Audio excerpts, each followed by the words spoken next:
Me llamo Thea Westbrook. Tengo 28 años.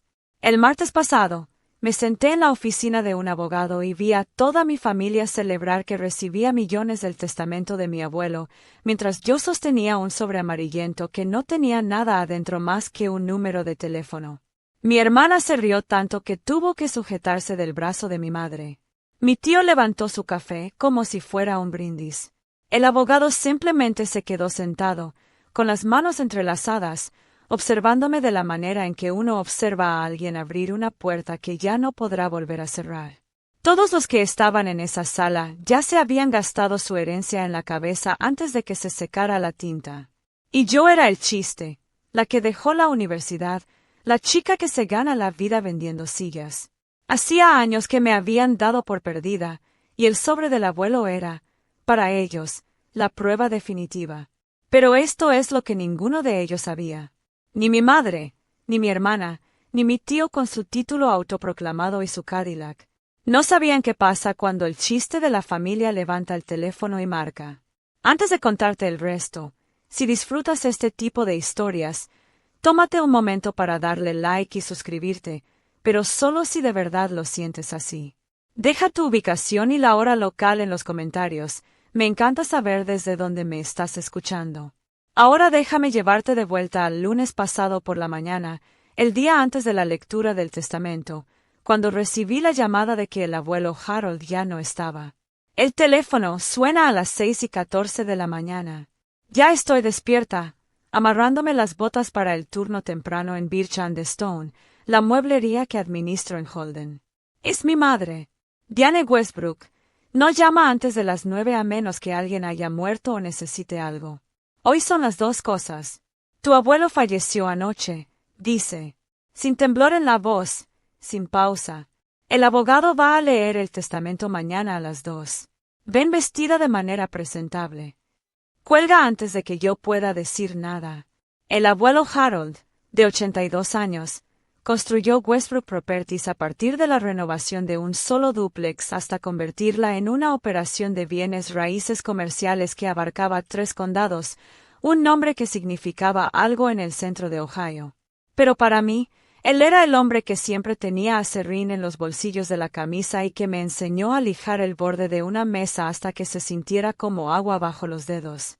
Todos los domingos, su taller. Todos los domingos, solo nosotros dos. 4 meses antes, en el Día de Acción de Gracias, 14 personas se sentaron alrededor de la mesa de Harold, y mi madre se puso de pie en la cabecera, dirigiendo su ronda habitual en la que cada quien comparte un logro. Nora acababa de cerrar su segunda ronda de financiamiento para su startup, Prap Link. La mesa aplaudió. El tío Víctor habló sobre un desarrollo en el condado de Licking, usando la frase visión estratégica 2 veces. Después me tocó a mí. Y Thea, dijo mi madre, haciendo una pausa como la que hace un comediante antes del remate. Thea sigue en esa mueblería pequeña, vendiendo sillas. Risas, no muy fuertes, del tipo educado que corta más hondo. Bajé la mirada hacia mi plato. Desde el otro extremo de la mesa, el abuelo Harold golpeó suavemente su copa. Ella administra toda esa tienda, dijo. Inventario, personal, cuentas. Eso se llama responsabilidad. Mi madre hizo un gesto con la mano. Papá, no la consientas. Víctor se inclinó hacia adelante. Si quiere que la tomen en serio, debería volver a estudiar. Harold no dijo nada más. Pero más tarde, después del tercer whisky de Víctor, lo encontré en el taller, pasando el pulgar sobre un pedazo de madera de nogal. Levantó la vista hacia mí y sostuvo mi mirada. Nunca creas que un diploma le dice a la gente quién eres, dijo, con voz calmada y firme. Yo me he encargado de las cosas. Thea. No le pregunté a qué se refería. Ojalá lo hubiera hecho. Tú te habrías quedado callada en esa mesa, o habrías dicho algo. El martes por la mañana, manejé hasta Newark. En el vestíbulo de Armand Pace, escuché por casualidad a Nora y a Víctor cerca del dispensador de agua. 4 millones en cuentas, por lo menos, decía Nora. ¿Y la empresa? Esa es la verdadera pregunta. ¿Quién la va a dirigir ahora? No se dieron cuenta de mi presencia hasta que me senté frente a ellos. Nora levantó las cejas. —¡Ay! ¿Viniste? ¡Qué tierno! Seguro el abuelo te dejó algo. Una tarjeta, tal vez. Dentro de la sala de juntas, el abogado, Roger Armon, leyó el testamento completo. Víctor recibió la casa en el lago Erie y 800,000 pesos. Mi madre recibió el apartamento en Columbus y 600,000 pesos. Nora y su esposo Grant recibieron 500,000 pesos, más el portafolio de inversiones de Harold. Luego Armon llegó a la última página. Y para Thea Marie Westbrook, un sobresellado, que debe entregarse directamente y ser abierto únicamente por la persona a quien va dirigido. Lo deslizó sobre la mesa. Mi nombre escrito de puño y letra de Harold, con la tinta un poco desteñida. Rompí el sello. Adentro había una sola hoja de papel, un número de teléfono escrito con las letras de molde cuidadosas de Harold, y una línea debajo. Llama cuando estés lista. H.W. Eso era todo. Ningún cheque, ninguna propiedad, ningún número de cuenta. El silencio se mantuvo exactamente 3 segundos. Luego Nora se rió. Empezó como un resoplido y se convirtió en algo que ni siquiera intentó controlar. Debe ser para algún refugio donde puedas vivir, dijo. Mi madre volteó la cara, pero pude ver que le temblaban los hombros. Ella también se estaba riendo. Toda la sala la siguió. Roger Armon no se rió. Cerró su carpeta y me observó.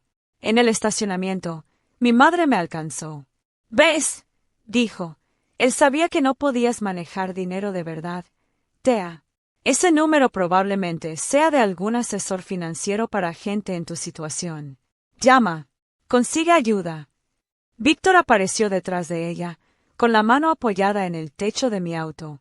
Escucha, si lo que sea que haya en ese sobre tiene algo que ver con la empresa, eso pasa por mí. Soy el CO. Lo he sido durante 10 años. ¿Quedó claro? No dije nada. Mi teléfono vibró.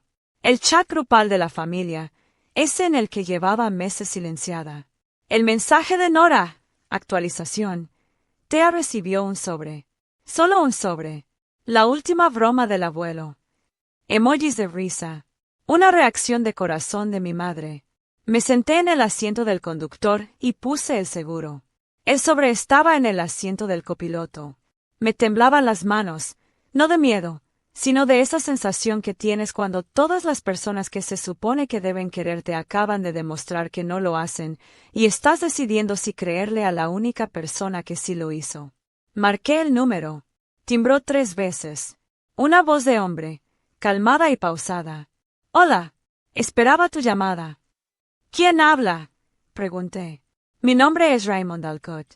Su abuelo me nombró hace 20 años. Necesitamos hablar, señorita Westbrook.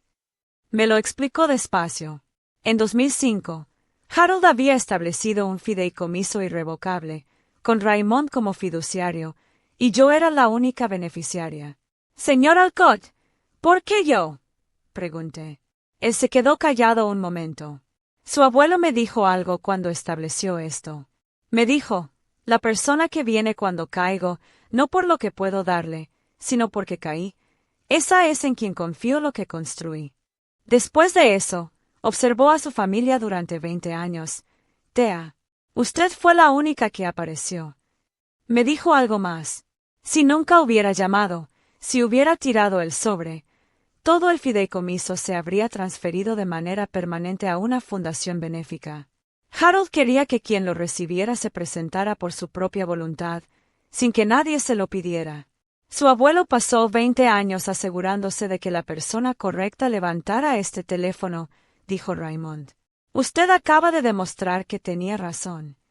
Colgué, y por primera vez en todo el día, lloré. No por el dinero, sino porque Harold creyó en mí cuando ni yo misma creía en mí. Esa noche, mi madre organizó lo que ella llamó una cena conmemorativa en la casa de Harold. Víctor se sentó en la silla de Harold sin dudarlo un segundo. Voy a hacerme cargo de las operaciones de la empresa, anunció. Papá habría querido continuidad. Nadie lo cuestionó. Mi madre se volteó hacia mí. Thea, ¿quieres mostrarle a todos tu sobre? A lo mejor podemos llamar todos juntos a ver quién contesta. 3 primos se rieron.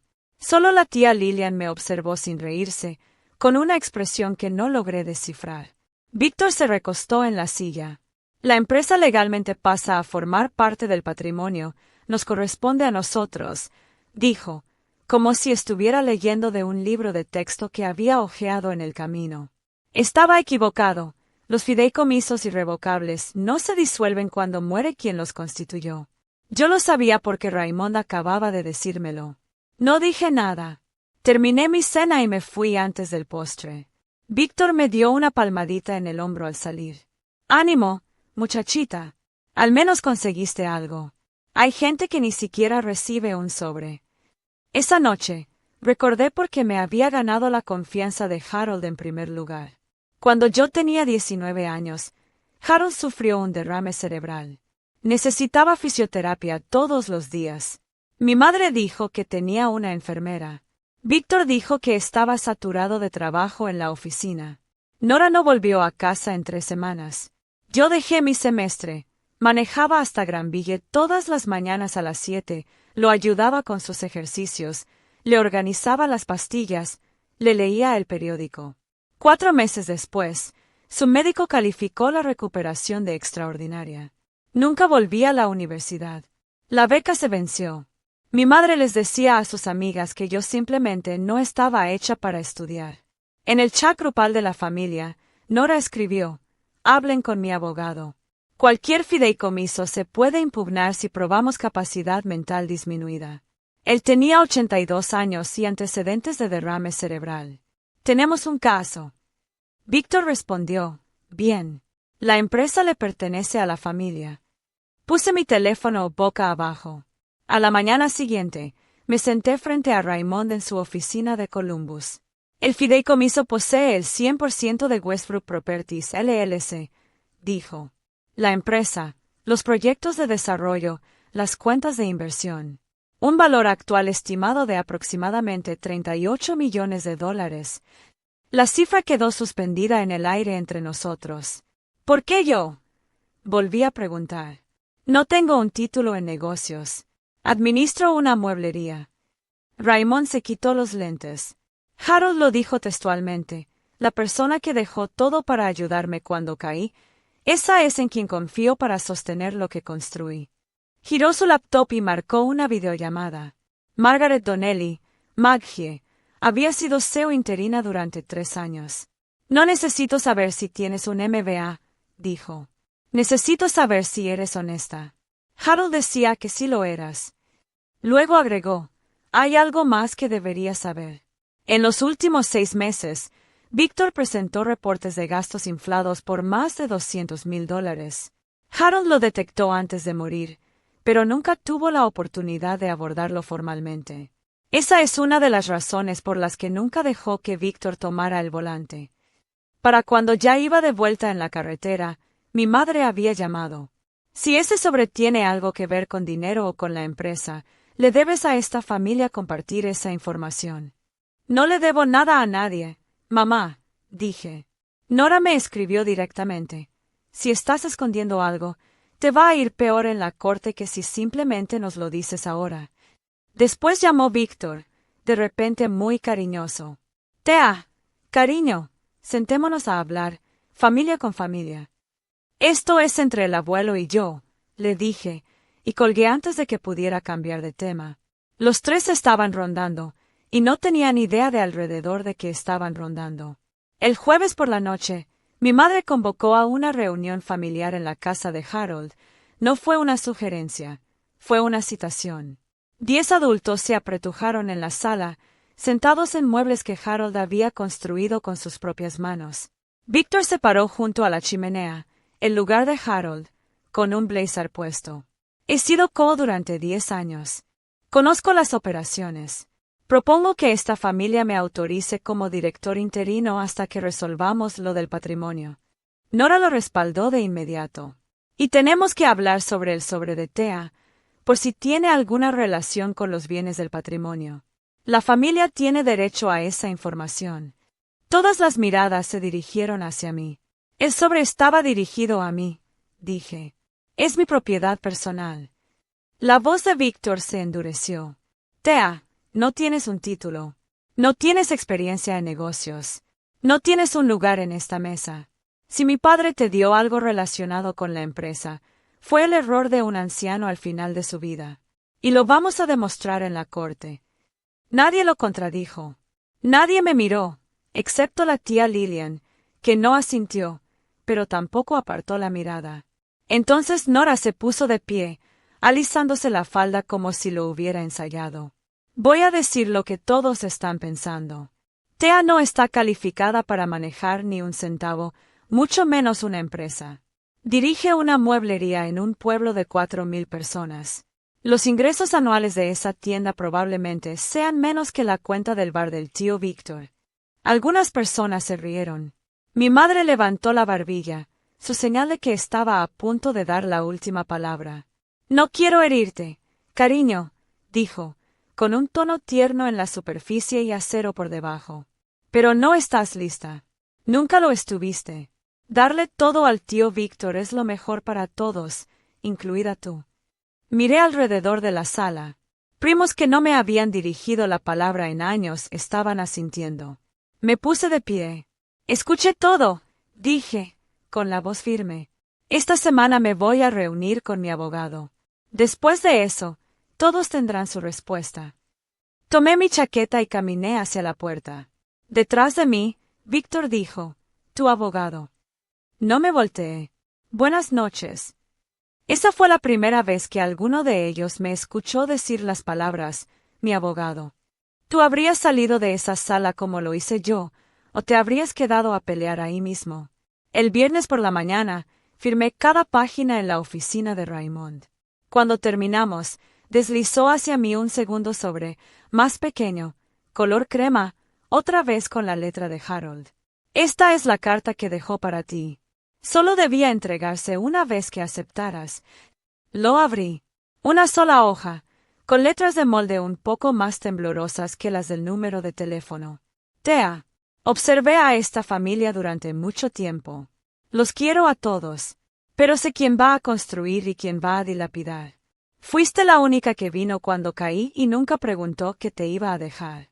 Manejabas 40 minutos todas las mañanas. Organizabas mis pastillas. Me leías los resultados deportivos cuando mis ojos ya no enfocaban bien. Todos los demás aparecían en el Día de Acción de Gracias. Tú apareciste en enero. No te estoy dando dinero. Te estoy dando responsabilidad. Esa es la única clase de herencia que vale la pena tener. Cuida lo que construí, y cuídate a ti misma primero. Harold.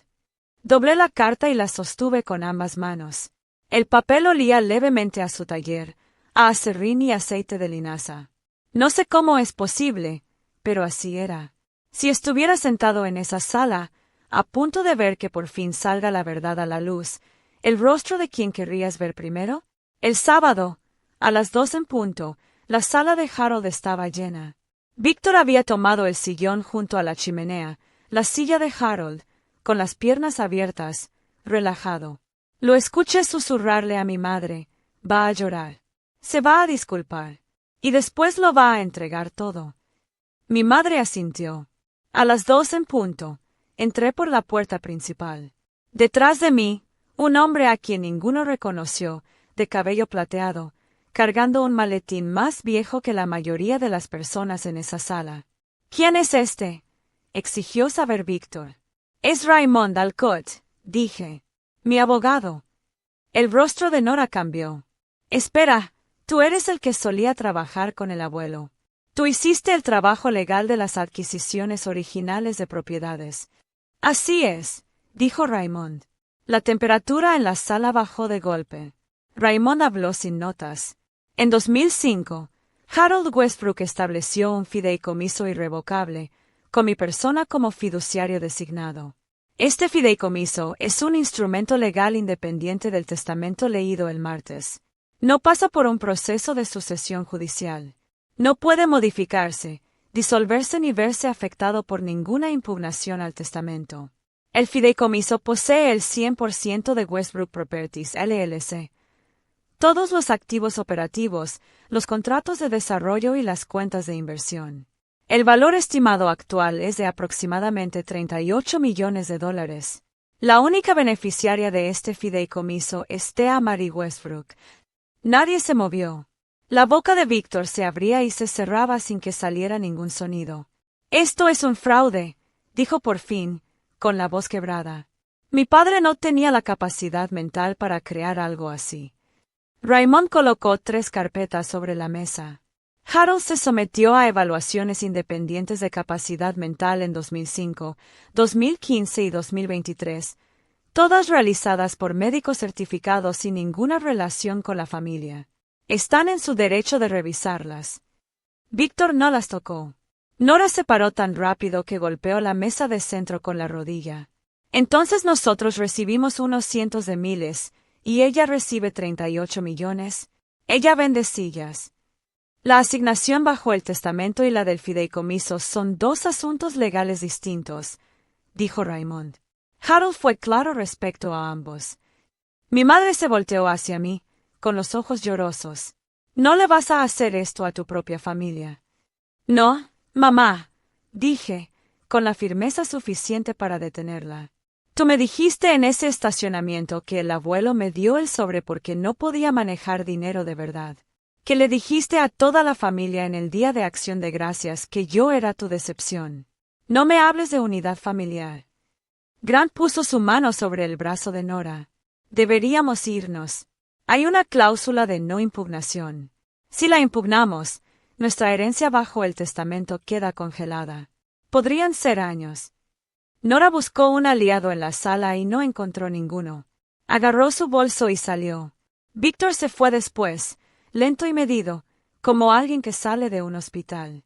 Mi madre se quedó paralizada en el sillón orejero, con el rímel corrido bajo un ojo, mirando fijamente la alfombra.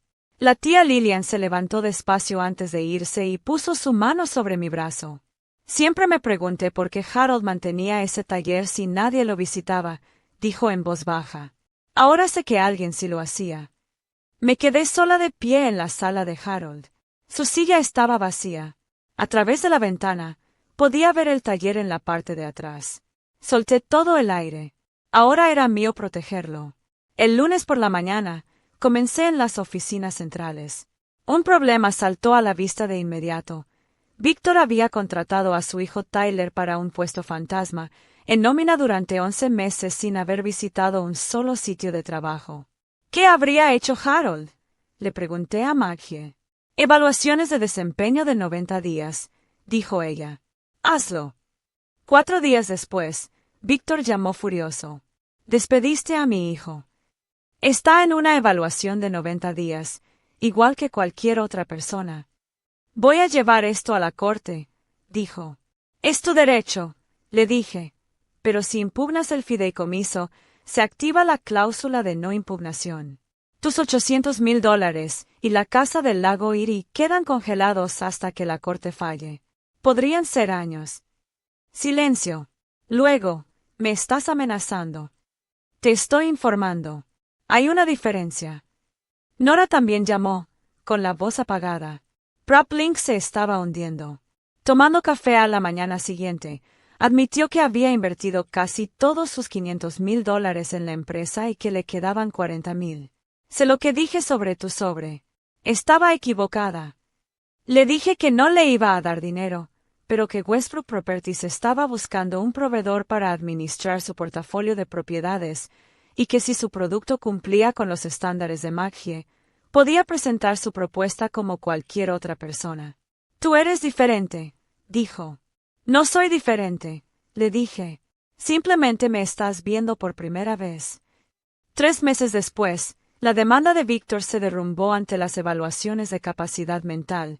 Sus honorarios legales llegaron a $80,000, y Carol se mudó a la casa de su madre. Tyler no pasó su evaluación, tomó su indemnización y se inscribió discretamente en un programa de aprendizaje como electricista. La propuesta de Nora tuvo éxito por sus propios méritos, y Westbrook Properties firmó un contrato de verdad, no una obra de caridad. 4 meses después de la lectura del testamento, mi madre me pidió que nos viéramos en un restaurante. Sin maquillaje, con 10 años más encima. Estoy en la quiebra, dijo. Usé la herencia para cubrir deudas de las que debía haberme ocupado hace años. Después, más bajo, estaba equivocada. Sobre lo que dije en el Día de Acción de Gracias. No necesito que te disculpes, le dije. Necesito que dejes de decirle a la gente que soy tu fracaso. Ese es mi límite. Asintió una vez, dejó $5 sobre la mesa y, en la puerta, dijo, tu abuelo tenía razón sobre ti. A los 5 meses, aprobé un proyecto que Harold había redactado años atrás y que Víctor había cancelado, 36 unidades de vivienda asequible en Holden, el pueblo que me vio crecer. Lo llamamos Harold's Corner. 6 meses después de la lectura del testamento, Víctor llamó, con una voz más pequeña de lo que jamás se la había escuchado. Retiré la demanda. No hay caso. Después, tras una larga pausa, quiero preguntar si hay un lugar para mí en la empresa. Vas a pasar por el mismo proceso de contratación que cualquier otra persona, le dije, sin título especial, y los reportes de gastos se van a abordar formalmente. Entiendo, dijo, con la voz entrecortada. Lo que dije sobre que el abuelo estaba confundido, no lo estaba. Era la persona más lúcida de esta familia. Simplemente no quería que fuera verdad, porque eso significaba que también me veía a mí con claridad. Un año después, Día de Acción de Gracias, en la casa de Harold, mi casa ahora, aunque todavía no logro llamarla así del todo. Su silla estaba vacía en la cabecera de la mesa, con un pequeño ramo de crisantemos amarillos en un frasco de vidrio sobre el asiento. Mi madre llegó temprano y peló papas sin que nadie se lo pidiera, la primera vez en una década que ayudaba a preparar una comida en esa casa. Nora y Grant llegaron juntos. El proyecto piloto de PrepLink se había convertido en un contrato completo de 2 años. Víctor llegó con Tyler, ahora electricista certificado, manejando una camioneta que él mismo había comprado. Carol había regresado 2 meses antes. Estaban en terapia de pareja. No estaba sanado del todo. Mi madre todavía no podía pedir perdón de forma directa. Nora todavía se estremecía al mencionar el sobre. Pero estaban en esa mesa, y yo también. Después de la cena, salí al taller yo sola. Todo estaba donde Harold lo había dejado, los cepillos de mano en el tablero perforado, la lija ordenada por grano, la mesa de trabajo desgastada y suave por 40 años de sus manos presionando los mismos lugares. Me senté en su banco. El lugar olía a aserrín y aceite de linaza, como siempre había olido. No conté esta historia para presumir de $38 millones. Ese dinero es una responsabilidad, no un trofeo. Lo que en realidad quería, lo que el dinero no puede reemplazar, era tener a Harold sentado justo ahí, mostrándome cómo leer la veta de un pedazo de madera para que la tinción quedara pareja. Pero me dejó algo más grande que el dinero. Me dejó su confianza en mí. Me eligió cuando nadie más lo hizo. Y tenía razón, no porque yo sea brillante o especial, sino porque no me alejé cuando habría sido más fácil irme. Si las personas que se supone que deben quererte han decidido que no eres suficiente, no te voy a prometer que vas a recibir $38 millones. Pero te voy a decir esto, tu valor no se decide en la mesa de nadie.